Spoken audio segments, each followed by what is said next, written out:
உணவோட தன்மைன்னா எப்படி இருக்கணும்னா, அது நமக்கு வெறுப்பை தரணும். உணவுங்கிறது ஒரு வெறுப்பை ஏற்படுத்தணும். ஆனால் வேறு வழியே இல்லாமல் பசி வந்தால் பசி தான் அதை சாப்பிடணும். வெறுப்பை தருகிற உணர்வு உணவு வந்து வெறுப்பை தரணும். பசி வந்தால் வேறு வழி இல்லாமல் சாப்பிட தான் செய்வோம். பசி வந்தால் தான் சாப்பிடணும், அந்த உணவை சாப்பிடணுங்கிற எண்ணமே வரணும். பசி இல்லாத போது ஒரு உணவை பார்த்தா நமக்கு வெறுப்பாக தான் இருக்கணும். அது மாதிரி தான் வந்து அப்போ பாருங்கள் ஒரு உணவோட தன்மை பாருங்கள். ஆனால் இப்போ நம்ம சாப்பிட்ற உணவு பார்த்திங்கன்னா இட்லி, பூரி, பொங்கல், தோசை, பிரியாணி இதெல்லாம் வந்து பசிக்காமலே நம்ம சாப்பிடுவோம். பார்த்த உடனே நமக்கு ஆசை வரும். பசி இல்லாத போது ஒரு உணவை பார்த்தா நமக்கு வெறுப்பு வரணும். அப்போ அப்படிப்பட்ட உணவை தான் நம்ம சாப்பிட்ணும். பசி இல்லை, இப்போ தான் சாப்பிட்டேன், ஆனாலும் அந்த உணவை பார்க்கும்போது எனக்கு ஆசையாக இருக்குது. இப்போ தான்ப்பா பிரியாணி சாப்பிட்டேன், அப்போ இப்போ தான் உடனே இப்போ தான் சிக்கன் பிரியாணி சாப்பிட்டேன், அப்போ டக்குன்னு ஒரு மட்டன் பிரியாணியை பார்த்தோன்னே எனக்கு ஆசையாக வருது. வயிறு வேறு நிறைஞ்சு போச்சு, ஆனால் திரும்பவும் சாப்பிடணுங்கிற ஆசை வருது. என்னால் சாப்பிடவும் முடியவும் செய்யுது. 2 பிரியாணி 3 பிரியாணி கூட நான் சாப்பிடவும் போல்க. அந்த மாதிரி இதெல்லாம் சாப்பிட்றதுக்கு என்ன காரணம்னே தெரில. அதாவது இந்த மாதிரி சாப்பிட்றதுக்கு, இந்த மாதிரி பசியே இல்லாமல் சாப்பிட்றோம் அப்படின்னா தாகமே இல்லாமல் தண்ணி குடிக்கிற மாதிரி தான். தாகமே இல்லாமல் தண்ணி குடிக்கிறோம், பசியே இல்லாமல் சாப்பிட்றோம். தூக்கமே வரல, தூங்குகிறோம் அப்படிங்கிற மாதிரி. எப்போ வேணாலும் சாப்பிட்லாம், எப்போ வேணாலும் அந்த மாதிரி ஒரு உணர்வை தான் இது தருகிறது. இதுக்கு ஒரு கட்டுப்பாடே கிடையாது. இதை இயற்கையாக ஒன்று நாமளே கட்டுப்படுத்த வேண்டியிருக்கு. இதை சாப்பிடாத, இப்போ தான் நீ சாப்பிட்ட, அதனால் இப்போ நீ சாப்பிடக்கூடாது. இப்போ தானே சாப்பிட்ட, 9 மணிக்கு தானே சாப்பிட்ட, மணி 10 கூட ஆகல, திரும்பவும் சாப்பிடணுன்னு ஆசையாக வருது அப்படின்னு நாமளாக சொல்ல வேண்டியது, திட்ட வேண்டியது இருக்குது. அப்போது நம்ம உணர்வுக்கு தெரியாதா? இயற்கையாகவே ஒரு உணர்வு நமக்கு இல்லையா? இயற்கையான ஒரு பாதுகாப்பு நம்மக்கிட்ட இல்லையா?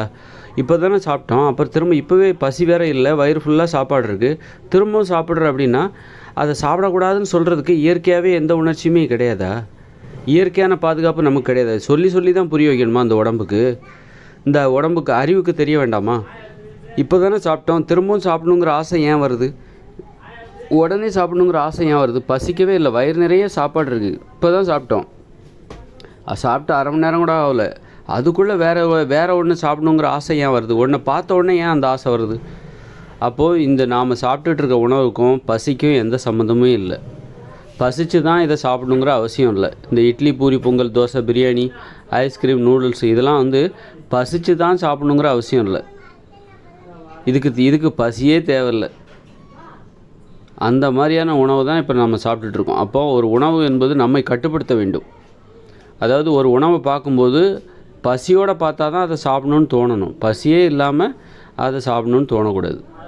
பசியே இல்லையா, அது உனக்கு வெறுப்பை தர வேண்டும். அப்படின்னா என்ன பண்ணோம்? ஒரு பசியே இல்லாதப்போ ஒரு நல்ல உணவை பார்க்கும்போது அது உங்களுக்கு வெறுப்பை தர வேண்டும். பசி இருந்தால் மட்டும்தான் என் பக்கத்தில் வா, பசி இல்லாமல் என் பக்கத்தில் வராத அப்படின்னு அந்த உணவு நமக்கு சொல்லணும். ஒரு கொய்யா பழத்தை பார்க்குறோம், நீங்கள் பசி இருந்தால் தான் அதை சாப்பிட முடியும். அது இயற்கை உணவுக்கு அந்த தன்மை உண்டு. ஒரு பசி இருந்தால் தான் ஒரு கொய்யா பழத்தை உங்களால் சாப்பிட முடியும், சாப்பிடணுங்கிற இந்த எண்ணம் வரும். பசி இருந்தால் தான் ஒரு ஆப்பிள் பழத்தை உங்களால் சாப்பிட முடியும். நல்லா பசியோடு வாங்க, அப்போ தான் உங்களுக்கு ஆப்பிள் பழத்தெல்லாம் சாப்பிடணும்னு தோணும். நல்லா சாப்பிட்டீங்க அப்படிங்கும்போது நல்லா வயிறு நிறையா சாப்பிட்டீங்க, இப்போ உங்களுக்கு பசியே இல்லை, ஒரு ஆப்பிள் பழத்தை பாருங்கள், உங்களுக்கு வெறுப்பாக தான் இருக்கும். வேணால் எடுத்து வச்சுப்பீங்க, அப்புறமா பசிச்சப்போ சாப்பிட்டுக்கலாம் அப்படின்ட்டு. உங்கள் வீட்லேயே அந்த ஆப்பிள் பழம் இருக்குதுன்னு வச்சுக்கோங்களேன். நீங்கள் இப்போ தான் வந்து நல்ல ஒரு பிரியாணி சாப்பிட்டீங்க, வயிறு நிறைஞ்சிச்சு, ஒரு ஆப்பிள் பழத்தை, திராட்சை பழத்தை, ஒரு கொய்யா பழத்தை பார்த்தீங்கன்னா உங்களுக்கு அதை சாப்பிடவே தோணாது. ஏன்னா இந்த உணவோட தன்மையே என்னென்னா, பசிச்சாதான் அதை உங்களுக்கு ஆசையை தூண்டும், பசிச்சாதான் அதை சாப்பிடவே உங்களை வந்து தூண்டும். அதே இது இப்போ தான் சாப்பிட்ருப்பீங்க பிரியாணி, ஒரு ஆப்பிள் பழத்தை பார்ப்பீங்க, உங்களுக்கு வெறுப்பாக இருக்கும், அதை சாப்பிடணுங்கிற ஆசையே வராது. ஏன்னா இப்போ தானே பிரியாணி சாப்பிட்டீங்க. அதே நேரத்தில் இன்னொரு பிரியாணியை பாருங்கள், இப்போ நீங்கள் சிக்கன் பிரியாணி சாப்பிட்ருப்பீங்க, அதே பக்கத்தில் ஒரு மட்டன் பிரியாணி பார்த்தீங்கன்னா அதை சாப்பிடணும்னு தோணும். ஆனால் அதுக்கு முன்னாடி தான் உங்களுக்கு வந்து ஒரு ஆப்பிள் பழத்தை பார்க்கும்போது சாப்பிட வேண்டான்னு தோணுச்சு, அதை பார்த்தா வெறுப்பாக இருந்துச்சு. அதே நேரத்தில் ஒரு பிரியாணி, இப்போ தான் ஒரு பிரியாணி சாப்பிட்டீங்க, இன்னொரு பிரியாணியை பார்த்தா அதை சாப்பிடணும்னு தோணுது.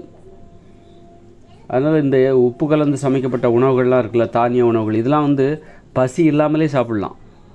பசி தேவையே இல்லை, பசிக்காமலே அது சாப்பிட தோணும். வயிறு நிறைஞ்சால் கூட சாப்பிட சொல்லும், சாப்பிட்டுக்கிட்டே இருக்கணும்னு தோணும். அந்த அளவுக்கு இந்த உணவோட தன்மை ரொம்ப மோசமானது. அதனால தான் எல்லோரும் குண்டாகிறாங்க.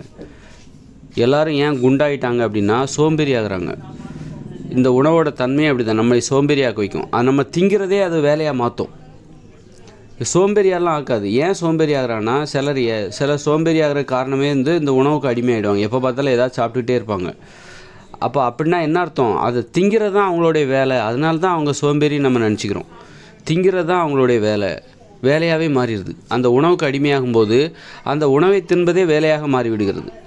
ஆனால் என்னன்னா, நிறைய பணம் இல்லாதவங்க இப்போ மாட்டிக்குவாங்க. பணம் இல்லாதவங்களால் நிறைய சாப்பிட்டுட்டே இருக்க முடியாது. ஏன்னா அவங்களால காசு இல்லை, அதனால் அவங்க குறைவாக தான் சாப்பிடுவாங்க. அந்த பணம் இல்லைங்கிறனால தான் நிறைய பேர் கண்ட்ரோலாகவே இருக்காங்க. இப்போ மக்கள்கிட்ட மட்டும் நிறைய பணம் மட்டும் இருக்குதுன்னு வச்சுக்கோங்க. ஒரு நாளைக்கு அவங்களுக்கு மாதம் 1,00,000 வருது அப்படின்னா, அவங்க பாட்டுக்கு என்ன வேணாலும் சாப்பிட்டு டெய்லி பாட்டுக்கறி ஆட்டுக்கறி டெய்லி எப்போ பார்த்தாலும் சாப்பிட்டுக்கிட்டே இருப்பாங்க. சாப்பிட்றதே அவங்க வேலையாக வச்சுப்பாங்க. வேலைக்கே போகாமல் அவங்களுக்கு ஒரு 1,00,000 மாதம் வருதுன்னு வச்சுக்கோங்களேன். நீங்கள் கொடுத்துக்கிட்டே இருங்க, ஒரு மக்களுக்கு கொடுத்துக்கிட்டே இருங்க 1,00,000. அவங்க சாப்பிட்டுக்கிட்டே இருப்பாங்க. சாப்பிட்றதே வேலையாக மாற்றிடுவாங்க. ஏன்னா நீங்கள் கொடுக்குற 1,00,000, அந்த 1,00,000த்தில் விரும்பியதை வாங்கிக்கலாம். என்ன பிடிச்சிருந்தாலும் வாங்கிக்கலாம். கேக்கு, பரோட்டா, பூரி, பிரியாணி, அது இது மட்டன் பிரியாணி என்ன வேணாலும் வாங்கிக்கலாம். சாப்பிட்டுக்கிட்டே இருப்பாங்க. சாப்பிட்றதே வேலையாக மாற்றிடுவாங்க. அதனால தான் வந்து இந்த மாதிரியான உணவுகளை சாப்பிடும்போது சாப்பிடுவதே உங்களுக்கு வேலையாக மாறிவிட வாய்ப்பு இருக்கிறது, அபாயம் இருக்கிறது. இந்த இட்லி, பூரி, பொங்கல், தோசையெல்லாம் சாப்பிட்டிங்கன்னா அதுக்கு அடிமையாகி சாப்பிட்றதே உங்கள் வேலையாக மாறிடும். அதனால் வீட்டுக்கு வேகமாக வருவாங்க. வேலை முடிஞ்சதுன்னா வீட்டுக்கு வேகமாக வருவாங்க. காரணம் என்னென்னா, வீட்டில் தான் அவங்க நிறைய இந்த மாதிரி விரும்பினதை சாப்பிட்லாம். வீடு என்பது விரும்பியதை சாப்பிடக்கூடிய ஒரு இடமாக இருக்கிறது. அதனால தான் வேலை முடிஞ்சு நிறைய பேர் பரபரப்பாக வீட்டுக்கு போயிட்டுருப்பாங்க. சென்னையிலலாம் பார்த்திங்கன்னா வேலை முடிஞ்ச உடனே இந்த சாயந்தர நேரம் பரபரப்பாக வீட்டுக்கு வேகமாக போவாங்க. ஏன்னா வேலை நேரம் என்பது இவர்களை சாப்பிட விடாமல் கட்டுப்படுத்துகிறது. வேலையில் இருந்து நீங்கள் கம்பெனிலேயே ஆஃபீஸ்லேயே போகும்போது நீங்கள் விரும்பியதை சாப்பிட்டுக்கிட்டே இருக்க முடியாது. ஏன்னா மற்றவங்களுக்கு கொடுக்கணும், அதெல்லாம் இருக்குது. கொடுத்து சாப்பிடும்போது நம்ம அதுவும் அதனால் கொஞ்சமாக தான் எடுத்துகிட்டு போவோம். மத்தியானம் சாப்பாடு எடுத்துகிட்டு போவோம், அப்புறம் ஏதாவது ஸ்நாக்ஸ் எடுத்துகிட்டு போவோம். எல்லாருமே கொண்டு வருவாங்க. அவங்க உங்களுக்கு கொடுப்பாங்க, நீங்கள் கொடுக்குறது அவங்களுக்கு கொடுப்பாங்க. விரும்பியதெல்லாம் அங்கே சாப்பிட்டே இருக்க முடியாது. ஏன்னா வீடுங்கிறது வந்து நம்ம விரும்பியதை சாப்பிடக்கூடிய ஒரு இடமா இருக்கிறதுனால எல்லோரும் ஆஃபீஸ் முடிஞ்சு வேகமாக வீட்டுக்கு வருவாங்க, பரபரப்பாக வருவாங்க. ஏன்னா வேலை செய்கிற இடத்துல உங்களை சாப்பிட விடாமல் கண்ட்ரோல் பண்ணுறாங்க. சாப்பிட்டுக்கிட்டே இருக்க முடியாது. வேலை செய்கிற இடமா இருக்குது. தொழில் செய்கிற இடத்துல வந்து நீங்கள் சாப்பிட்டுக்கிட்டே இருக்க முடியாது. அங்கே தொழில் செய்வதற்கு தான் அதிக அனுமதி. எப்போ பார்த்தாலும் சாப்பிட்டுக்கிட்டே இருந்தீங்கன்னா முதலாளி திட்டி விடுவார். முதலாளியோ இல்லை மேனேஜரோ மேலதிகாரியோ திட்டி விடுவார். எப்போ பார்த்தாலும் என்னப்பா சாப்பிட்டே இருக்க அப்படின்ட்டு. அதனால் சாப்பிடக்கூடாது, அதிகமாக சாப்பிடக்கூடாது, நீ எப்போ பார்த்தாலும் சாப்பிட்டுட்டே இருக்கவும் முடியாது அப்படின்னு சொல்லி வேலை செய்கிற இடத்துல நம்மளை கட்டுப்படுத்துகிறார்கள்.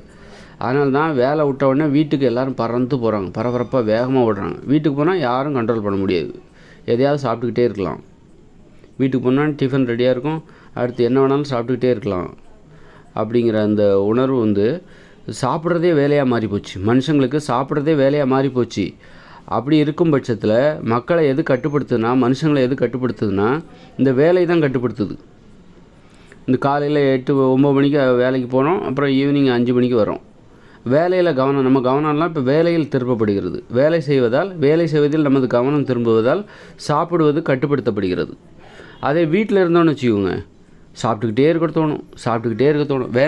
சாப்பிட்றதே வேலையாக மாறிவிடும். வீட்டில் இருக்கும் பொழுது சாப்பிடுவதே வேலையாக மாறிவிடும். இந்த கொரோனா காலகட்டங்களில் அப்படி தான் ஆகிப்போச்சு. ஊரடங்கு உத்தரவு, எல்லோரும் வீட்டிலே இருந்தாங்க தானே. அப்போ வந்து சாப்பிட்றதே அவங்க வேலையாக மாறிப்போச்சு.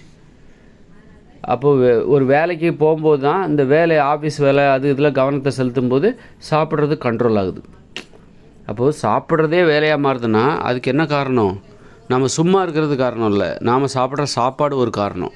நம்ம தானிய உணவுகள், மாமிச உணவுகள், மீன் உணவுகள், முட்டை உணவுகள், இதெல்லாம் உப்பு போட்டு சமைச்சு சாப்பிட்றோம்ல, அந்த உணவுகள் தான் பசியே இல்லைன்னா கூட உங்களை சாப்பிட தூண்டுது.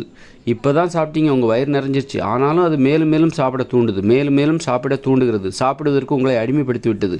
சாப்பிடுவதே உங்களது வேலையாக மாற்றிவிட்டது. அதுதான் சோம்பேறித்தனம். எப்போ வந்து அது ரொம்ப வித்தியாசமான சுவையாக இருக்குது, அதுக்கு அடிமையாகும்போது சாப்பிட்றதே உங்கள் வேலையாக மாறிடுது. அதனால தான் வந்து இந்த மாதிரி சாப்பிடும்போது இட்லி, பூரி, பொங்கல், தோசை, பிரியாணி, சோறு, பழைய சாதம், பரோட்டா, பூரி இதெல்லாம் சாப்பிடும்போது என்னாங்கன்னா அடிக்கடி தலைவலிக்கும். ஏன்னா சாப்பிட்றதே உங்கள் வேலையாக மாறுதில்ல. ஒவ்வொரு முறையும் நிறைய வர சாப்பிட்றீங்க, அடிக்கடி சாப்பிட்டுக்கிட்டே இருக்கீங்க.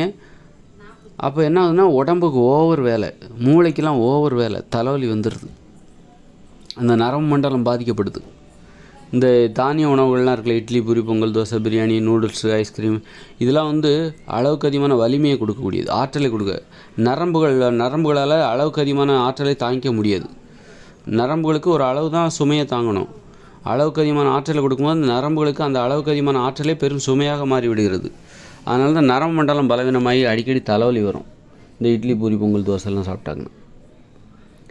ஆனால் ஒரு உணவு எப்படி இருக்கணும் அப்படின்னா, இந்த மாதிரி தன்மையுடையதாக இருக்கும். ஒரு உணவின் தன்மை என்னென்னா, அது பார்க்கும்போது நமக்கு பசி இல்லாமல் பார்க்கும்போது நமக்கு வெறுப்பை ஏற்படுத்த வேண்டும். பசி இல்லைன்னா ஒரு உணவை பார்க்கும்போது வெறுப்பு வரணும்.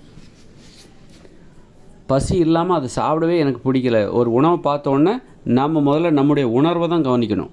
ஒரு உணவை பார்த்தவுடன் நாம் எதை கவனிக்க வேண்டும் என்றால், உணவை பார்க்க வேண்டும், நமது உணர்வை கவனிக்க வேண்டும். நமக்கு அதை சாப்பிடணும்னு தோணுதா, இல்லை என்ன தோணுது அப்படின்னு.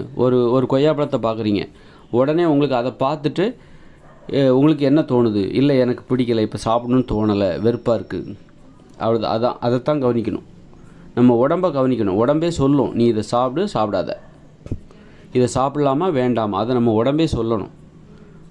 அந்த சொல்லணும் அப்படின்னா அது நம்மளை அதுக்கு நம்ம சாப்பிட்ற உணவு இப்போ பிரியாணியாக பார்த்தாலே நீங்கள் சாப்பிட்ருவீங்க. பிரியாணியாக நீங்கள் பார்த்தாலே சாப்பிட்ருவீங்க. லெக் பீஸாக பார்த்தாலே சாப்பிட்ருவீங்க. சாப்பிடணுங்கிற ஆசை வந்துடும் உங்களுக்கு. உங்களால் அந்த கட்டுப்பாடுங்கிற அந்த இதே கிடையாது.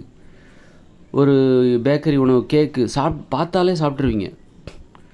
ஆனால் ஒரு கொய்யாப்பழங்கிறது பார்த்த உடனே நீங்கள் சாப்பிடணும்னு அவங்களுக்கு பசி இருந்தால் தான் சாப்பிடுவீங்க, இல்லைன்னா அதை சாப்பிடவே மாட்டீங்க.